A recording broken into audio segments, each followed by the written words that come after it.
पाटोदा तालुक्यातील येवलवाडी येथे गटविकास अधिकाऱ्यांच्या पथकाकडून भ्रष्टाचारासंदर्भात चौकशी, अनेक करोडो रुपयांच्या कामांमध्ये गंभीर त्रुट्या, रस्त्याचे कामे रद्द केले जाणार, सार्वजनिक लाभाच्या कामात त्रुट्या आढळल्यानं कारवाई होणार तर वैयक्तिक लाभांची विशेष चौकशी समितीकडून चौकशी होणार, गटविकास अधिकाऱ्यांची माहिती।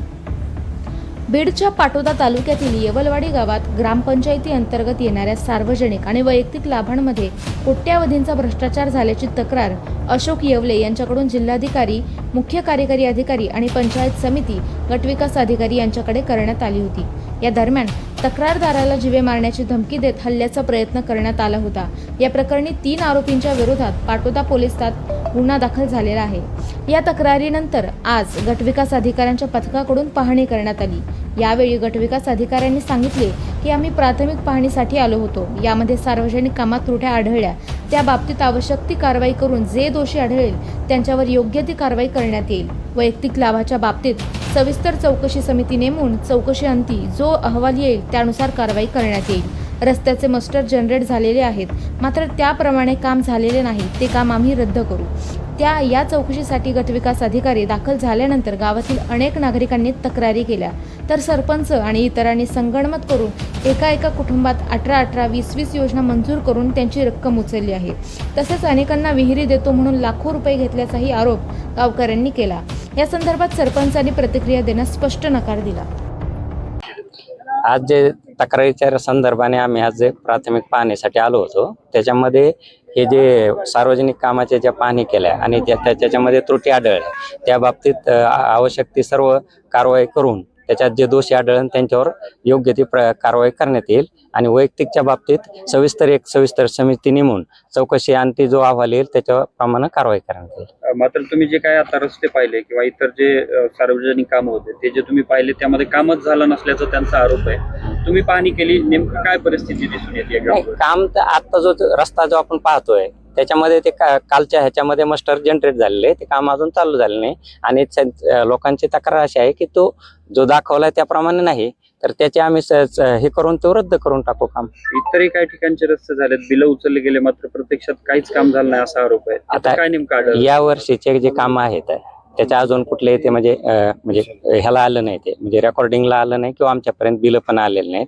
त्याची अजून रेकॉर्डिंग व्हायची, त्याच्यानंतर मग ते FTO वगैरे होतात, नंतर मग ते पुढच्या प्रोसेसमध्ये जातात। पण मीन होईल त्याच्या आधीच आपण ते सगळे चौकशी करू, दोषी आहेत जिथं समजा सापडेल आपल्याला तर त्याच्यावर कारवाई करू। इतर झाडांच्या संदर्भात देखील तुम्ही पाहणी केलेली आहे, त्यामध्ये काय आढळलंय, त्यामध्ये काय पुढे कार्यवाही? रोपांचा आता ते सगळे चौकशी करू, त्यात मंजूर किती, त्याच्यावर झालेला खर्च किती आणि अनावश्यक जर जास्तीचा समजा काम नसताना खर्च झाला असेल तर त्याची रिकव्हरी काढून त्यांच्यावर कारवाई करू। साहेब, हे जे शासकीय योजना होत्या या कामाच्या, विहिरीच्या, आपल्या रोपवणच्या, याच्यामध्ये प्रत्यक्ष गावकऱ्यांच्या तक्रारी आमच्याकडे नागरिक असल्यामुळे मला आल्यानंतर माझी त्याच्यामध्ये विहिरीसाठी मी पैसे दिलेले होते 20,000 रुपये, परंतु माझी मंजूर नाही म्हणले, तुमच्या डिलीट झाल्या आणि ज्याची साहेब काहीच नाही केलेलं आणि त्यांची बिलं आलेले आहेत आणि ज्यांनी खऱ्या खाणलेल्या आहेत, माझ्यापेक्षा शेतकरी अनेक समोर आहेत, त्यांची बिलं ज्यांनी काम केलेले त्याचं 20,000 घेऊन बी त्याचं हे बिल निघलेलं नाही। काय हे पैसे कोणी घेतले, कुणाला? कोणते आता ते कोणचे ते ज्याच्याकडे दिलेले होते, रोजगार सेवक असेल, जे ग्रामपंचायतचे ते काही सरपंच, उपसरपंच, सगळी कमिटी जी असेल त्यांच्या माध्यमातून आले असतील काम, मग त्यांनी कोणाला दिले कोणी घेतले ते आज BDO साहेबाला समोर पाहिले त्यांनी आणि ती येऊन त्यांनी पाहणी केली, ती म्हणली आम्ही योग्य ती त्याची कारवाई करू म्हणलेली आहे, असं आश्वासन गावकऱ्याला दिलेलं आहे।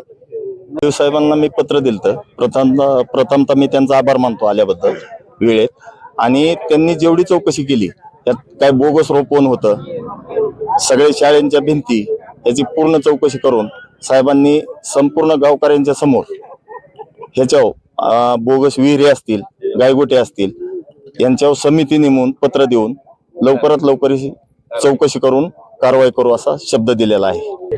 प्रत्यक्षात आढळलेला आहे ना, रोपवण आढळलंय, गायगोट्याला समिती नेमल्यानंतर ते समिती नेमितो म्हणून सांगितले, ते तर पूर्ण खोटच आहे।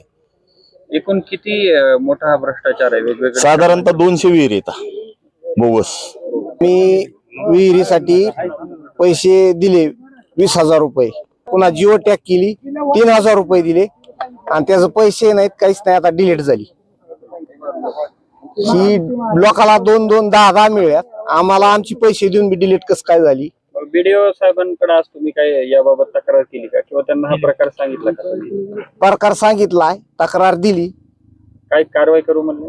कारवाई करू म्हणले. मला विहीर मंजूर केली, 20,000 रुपये दिलेत आणि जिओटेक करायला रोजगार सेवक आपले बापूराव येवले यांना 3,000 रुपये दिलेत आणि माझी 23ची विहीर ह्या लोकांच्या बोगस विहिरी यांनी न खांता न खोदता एकदम 200 विहिरीचं बजेट काढलं आणि माझी डिलीट करून टाकली. म्हणले आम्ही समिती नेमून तुम्हाला पाहिजे तो ही कारवाई करू.